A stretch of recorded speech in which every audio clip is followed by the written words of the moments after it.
Hello, this is Arif Saeed and I welcome you to the executors. नाजरीन, आज हम forex trading की बेसिक टर्मिनोलॉजीज़ के बारे में बात करेंगे जिसका जानना हर एक फॉरेक्स ट्रेडर के लिए बहुत ज़्यादा ज़रूरी होता है। फॉरेक्स ट्रेडिंग में मुख्तलिफ ऐसी चीज़ें होती हैं जिसको जो कि बहुत छोटी छोटी चीज़ें होती हैं, लेकिन उसका किसी को समझ नहीं आ रही होती। तो उसके लिए मैं आपको ले चलता हूँ अपने लैपटॉप स्क्रीन पर, और वहाँ पर मैं आपको सिखाऊँगा कि ये टर्मिनोलॉजीज़ क्या है और इसको हम कैसे अपने फॉरेक्स ट्रेडिंग जर्नी में यूज़ कर सकते हैं। ठीक है, सबसे पहले हम बात करते हैं कैंडल्स की। कैंडल्स जो कि मुख्तलिफ टाइम फ्रेम्स की मुख्तलिफ कैंडल्स बनती हैं और एक मुकम्मल कैंडल्स बन के एक चार्ट बनाती है। ठीक है, आप चार्ट देख रहे हैं और इस चार्ट को मुख्तलिफ कैंडल्स ने मिल के बनाया है। ठीक है, ये H4 की कैंडल्स हैं और फिर इसमें मुख्तलिफ टाइम फ्रेम्स होती हैं जिसमें 1 मिनट से लेके आप मंथली तक आप जा सकते हैं। ठीक है, सो ये अभी मेरे पास H4 की कैंडल्स हैं और ये आप देख सकते हैं कि H4 की मैं सिंपल आपको दो चीज़ें बताऊंगा बेयरिश एंड बुलिश कैंडल्स के बारे में। ठीक है, जो कि मुख्तलिफ डिटेल्स हैं कैंडल्स के बारे में, वो एक अलग वीडियो उसके लिए एक इंतज़ार कर रही हैं और वो वीडियो हम बनाएंगे। लेकिन मैं आपको सिंपल बताऊं कि जब मार्केट ऊपर से नीचे आ रही होती है तो उसको हम कहते हैं बियरिश कैंडल, और जब मार्केट नीचे से ऊपर जा रही होती है तो उसको हम कहते हैं बुलिश कैंडल्स। ठीक है, ये मार्केट यहाँ से ऊपर से यहाँ तक गिरी है, इसको हम कहते हैं बियरिश कैंडल, और मार्केट जब यहाँ से ऊपर गई है तो उसको कहते हैं हम बुलिश कैंडल्स। ठीक है, और कैंडल्स के के साथ जो वाइट लाइंस आप देख रहे हैं इसको विक्स कहते हैं। ये जब कैंडल्स की डिटेल वीडियो आएगी आपके सामने तो उसमें ये चीज़ें मैं आपके सामने क्लियर कर दूंगा कि opening price, closing price, wicks और ये सारी चीज़ें कैंडल्स के बारे में अलग एक वीडियो होगी। ठीक है, अच्छा, कैंडल्स का जो कलर है ये हर किसी का अपना होता है, लेकिन जनरल बियरिश कैंडल जो नीचे आती है वो रेड होती है और जो ऊपर जा रही होती है वो ग्रीन होती है कैंडल्स। ठीक है, दूसरी चीज़ हमारे पास आती है करेंसी पेयर्स। करेंसी पेयर्स मुख्तलिफ दो करेंसीज बन के एक पेयर बनाती है, डेफिनेटली पेयर है। सो एक पहले करेंसी होती है, एक दूसरी करेंसी होती है। मैं आपको लिए चलता हूँ GBP JPY के चार्ट पर और मैं आपको दिखाता हूँ यहाँ पर कि ये हमारे पास है GBP JPY। ठीक है, जो पहली करेंसी होगी उसको कहते हैं बेस करेंसी और जो दूसरी करेंसी होगी उसको कहते हैं कोड करेंसी। बेस करेंसी वो होती है जिस पर हम ट्रेड कर रहे होते हैं, या बाई कर रहे होते हैं या सेल कर रहे होते हैं। ठीक है, और कोड करेंसी कितने करेंसी बन के जो प्राइस चल रहा है उसका मतलब ये होता है कि जो दूसरी करेंसी है वो कोड करेंसी है, कि जो प्राइस अभी चल रही है जिस तरह 192 है, इसमें हम ये देख रहे हैं कि कितने कोड करेंसीज मिलके एक बेस करेंसी बनाती है। 192.788 ये प्राइस चल रही है GBP JPY की। ठीक है, तो इसका मतलब ये है कि 192 कोड करेंसीज मिलके एक ग्रेट ब्रिटेन पाउंड बनाता है। 192 जापानीज येन से एक ब्रिटेन पाउंड बनता है, सिंपल एज दैट। ठीक है, यूरो USD की तरफ अगर हम जाएं, चले USD JPY की तरफ, सो इसका मतलब ये है कि कितने JPY बन के, यानी जापानीज येन बन के कितने USD बनाते हैं। 154 USD 154 JPY एक डॉलर के बराबर होते हैं। ठीक है, ये प्राइस आजकल चल रही होती है और ये हालात के मुताबिक ऊपर नीचे हो रही होती है। ठीक है, गोल्ड की अगर हम बात करें तो इसमें कुछ, चूँकि एक करेंसी और दूसरा एक एसेट है, गोल्ड है, सोना, सो इसकी जो है वो बेस करेंसी है वो गोल्ड है, और जो दूसरी है वो कोड करेंसी वो USD में चल रहा है। ठीक है, बाकी करेंसीज में भी होता है लेकिन हम बाकी करेंसीज में ट्रेड नहीं कर रहे होते ज़्यादातर। गोल्ड XAU जो है, XAU यहाँ पर आप देख रहे हैं, XAU साइन होता है, यूज़ होता है गोल्ड के लिए, और USD US डॉलर। ठीक है, सो ये 2393 इसकी अभी प्राइस चल रही है। ठीक है, इसका मतलब ये है कि इतने डॉलर्स गोल्ड की एक ऑन्स बनाते हैं। हमारे यहाँ पर चल रहा होता है तोला और इस सारी चीज़ों पर, लेकिन यहाँ पर gold international market, forex market में गोल्ड ऑन्सेस में डील हो रहा होता है। ठीक है, अच्छा, तीसरा टॉपिक हमारे पास है bid price and ask price. ठीक है, बिड प्राइस वो होता है जिस पर हम बाय कर रहे होते हैं। ठीक है, आस्क प्राइस वो होती है जिस पर हम सेल कर रहे होते हैं। सिंपल इज दैट, डिटेल में हम जा रहे हैं। ठीक है, सो अभी spread, the difference between them, यानी बिड प्राइस और आस्क प्राइस का जो बीच वाला जो गैप होता है, जो फ़र्क होता है, उसको हम कहते हैं स्प्रेड। ठीक है, हर ब्रोकर का मुख्तलिफ स्प्रेड होता है, हर ब्रोकर मुख्तलिफ स्प्रेड प्रोवाइड करते हैं, जितना स्प्रेड कम होगा उतना हमारे लिए फ़ायदा होगा, ठीक है। ये आप कह लें कि कमीशन के तौर पर वो हमसे लेते हैं, ठीक है। बिड प्राइस और आस्क प्राइस का मतलब ये है कि अगर आप गोल्ड को अभी बाई कर रहे हैं 2394.4, ठीक है, ये अगर आप इस प्राइस पर आप बाई करेंगे तो आपके लिए एक ब्रोकर पोजीशन लगाएगा 2394.6, ठीक है। मैं आपको यहाँ पर लिख देता हूँ, थोड़ा सा और इजी हो जाएगा, सॉरी, ठीक है। अगर आप लेना चाह रहे हैं गोल्ड को 2394.4, ठीक है, जो इसके एक्स्ट्राज जो है 1 2 3 वो उसको छोड़ दे, ठीक है। सो आप अगर प्राइस को इस पोजीशन पर बाय करना चाहते हैं, आपकी पोजीशन कहाँ पर लगेगी? आपकी पोजीशन लगेगी 23.96, नॉट 4.6, नॉट 4, ठीक है। तो ये जो 4 और 6 के बीच फ़र्क आया, ये $20, अगर हम आप 1 स्टैंडर्ड लॉट साइज चले, लॉट साइज तरफ हम अभी जा रहे हैं, अगर आप यहाँ से बाय करेंगे तो इतना ये जो स्प्रेड आ रहा है, ये जो गैप आ रहा है, क्योंकि आप प्राइस लगाना चाहते हैं 2394.4 पर, लेकिन आपका प्राइस लग रहा है 2394.6 पर या 60 पर, ठीक है।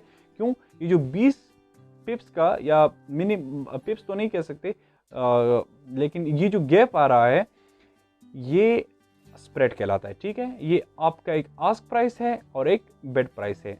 अब अगर आप चाहते हैं कि मैं सेल करूं, ठीक है, आप अगर अभी सेल करना चाहते हैं, सो 2394 पर अब जब आप सेल करेंगे, आपका मार्केट यहाँ पर जा रहा है और आप सेल करना चाहते हैं, सो आपका प्राइस लगेगा 94, मैं आपको इसके साथ ही लिखता हूँ, just hold on, okay, let's say 2394.4 आप यहाँ पर चाहते हैं कि मैं यहाँ पर सेल करूँ, ठीक है। लेकिन क्या होगा कि आपका प्राइस कहाँ पर लगेगा? आपका प्राइस लगेगा 2392.4, सॉरी अगेन 0.2, ठीक है, 20, ये आपका प्राइस लगेगा, ठीक है। क्यों? ये क्यों होगा? क्योंकि जो आप, जाहिर सी बात है, जब मार्केट नीचे से ऊपर जा रही है तो आप बाई कर रहे हैं, लेकिन जब ऊपर से नीचे जा रही है तो आप सेल करेंगे, ठीक है। मार्केट जितनी नीचे से आप बाई करेंगे और जितनी ऊपर ही जाएगी उतना आपको फ़ायदा होगा। आप चाहते हैं कि मैं 94.40 पर बाई करूं, लेकिन वो 60 पर लग रहा है, ठीक है। मैंने जिस तरह कहा, आप चाहते हैं कि जितना नीचे से बाई हो, मतलब 4 से बाई हो, ठीक है, तो आपको उतना फ़ायदा होगा। मतलब कहने का मतलब ये है कि मार्केट 94.4 से अगर ऊपर जाती है तो आपको ज़्यादा फ़ायदा होगा, बजाय इसके कि अगर मार्केट 94.60 से ऊपर जाती है, ठीक है। क्योंकि आप जितने नीचे से बाई करेंगे उतना आपको प्रॉफिट ज़्यादा होगा, ठीक है। अगर आपका ट्रेड आपके सिमत में जाती है तो। जो दूसरा है, अगर आप सेल करना चाहते हैं तो आप जितना ऊपर से सेल करेंगे उतना ज़्यादा आपको फ़ायदा होगा, ठीक है। अब यहाँ पर आप सेल करना चाहते हैं 2394.4 से, लेकिन मार्केट की आपकी जो प्राइस लग रही है वो कहाँ लग रही है? 94.2 से। ये जो $2 का फ़र्क आपको नज़र आ रहा है, इसको कहते हैं स्प्रेड। ये फ़र्क होता है और ये कहाँ जाता है? हमारे ब्रोकर को, ठीक है। ये उनका एक कमीशन, आप समझ लें। तीसरे नंबर, सॉरी 5वें नंबर पर हमारे पास आ रहा है पिप।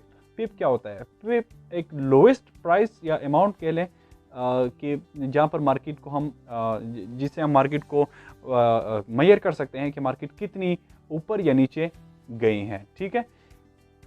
पिप मुख्तलिफ तरीक़ों से काउंट होता है। यहाँ पर एक मेजरमेंट टूल होता है ट्रेडिंग व्यू में।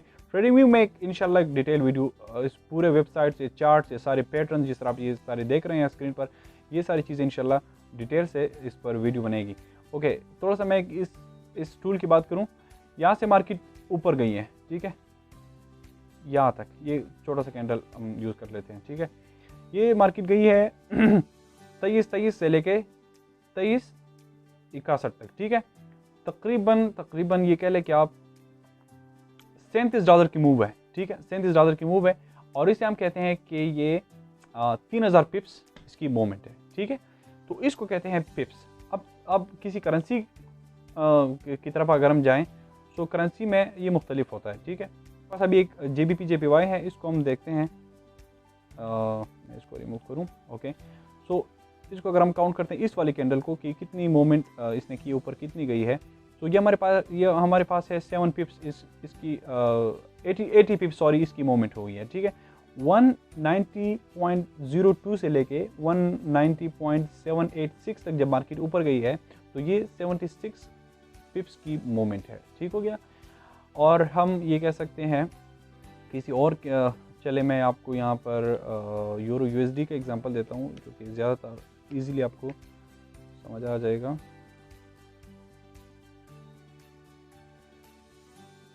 Let me open this chart for you. Okay, ये हो गया यूरो USD। यहाँ से अगर हम इस आखिरी ब्लैक कैंडल को काउंट करें तो ये 40 पिप्स की मोमेंट है। और यहाँ से मार्केट अब यहाँ देख लें 315 से आगे छोड़ दे, 315 से 713 तक गई है, ठीक है।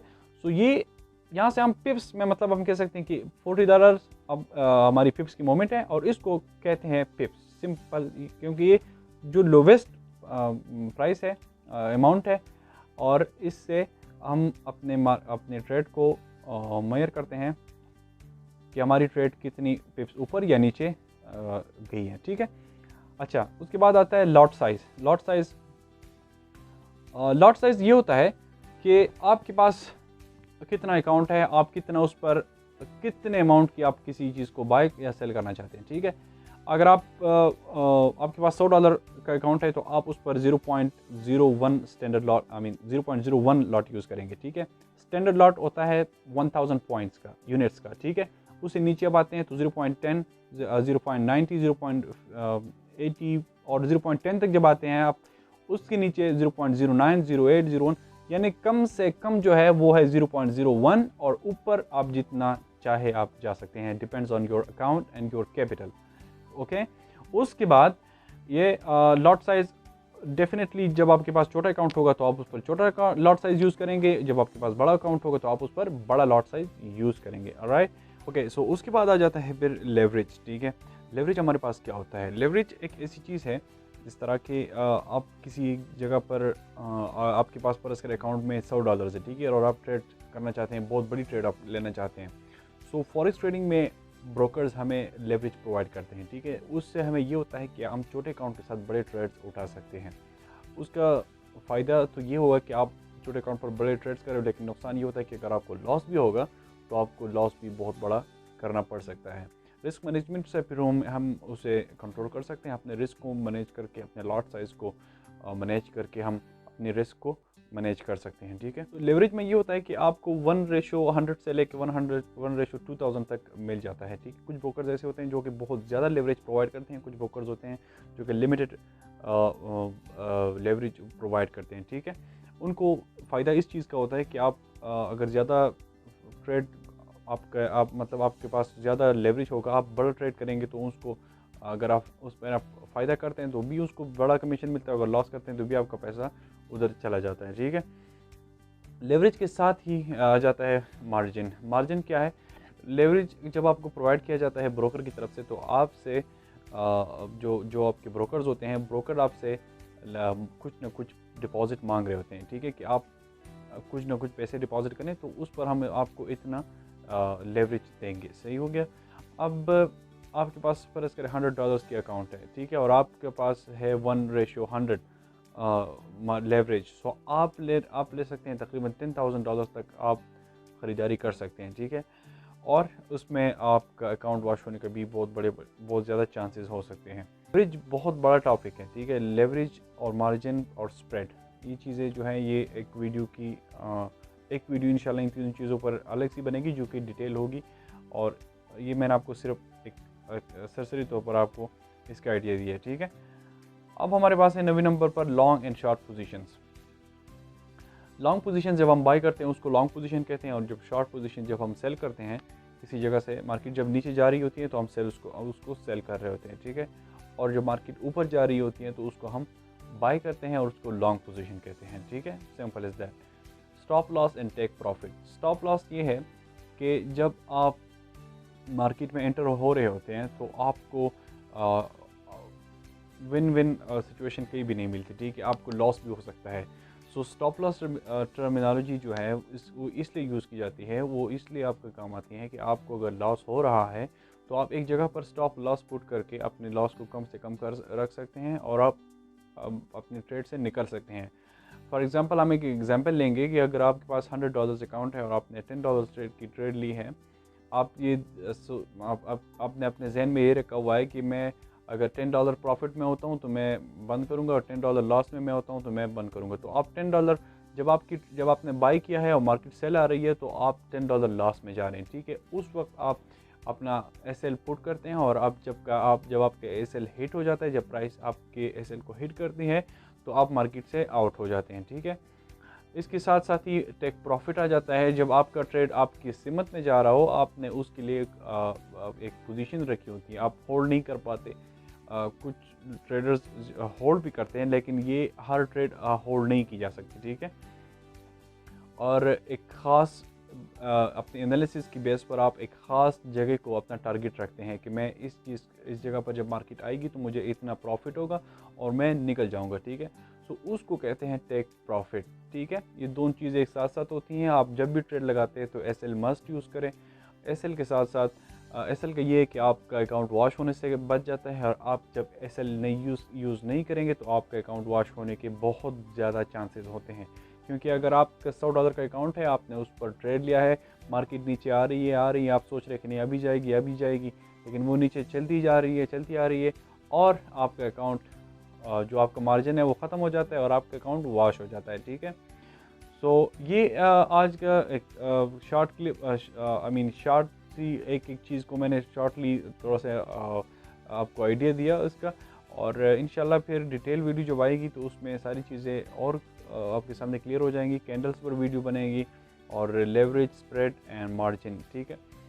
तो ये टर्मिनोलॉजीज़ ऐसी टर्मिनोलॉजीज़ है जिसका हर किसी को पता होना चाहिए। आप सब ने इसको देखा होगा, सुना होगा।